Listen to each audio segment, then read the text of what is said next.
But the way it works, you get what you get, and the rest you have to do yourself. Philip Roth, Zuckerman Unbound.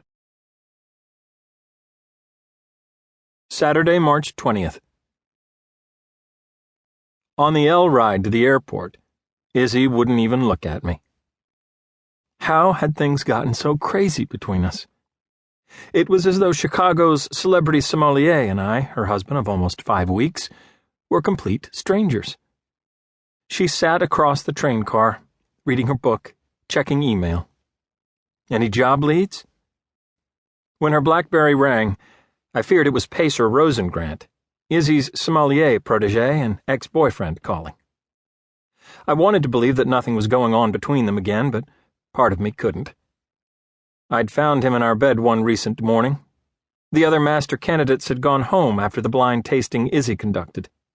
He spent the night, she slept on the couch. Ostensibly. Pacer Rosengrant's return to town, coming almost as quickly as Izzy's, and my falling in love, buying an apartment together and eloping, almost decanted us.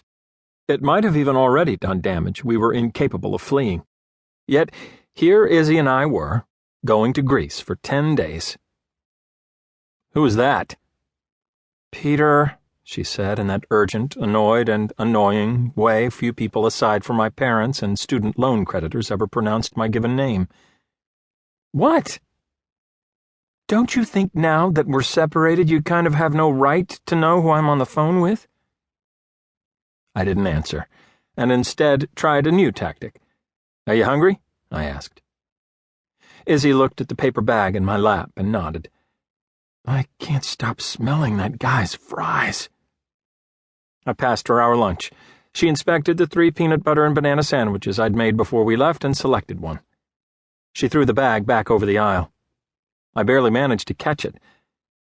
"Why are we taking this trip again?" I asked. There was a throng at the terminal so dense I was certain that by the time we'd get checked in we'd miss our flight. Never mind making it through security.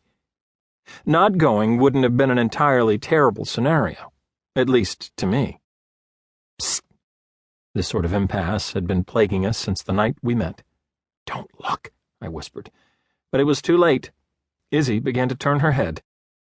A TSA agent seated on a bar stool at an opening in between the retractable stanchions said, "You're that girl, ain't you?" Izzy smiled. The agent waved his hand. "Come this way."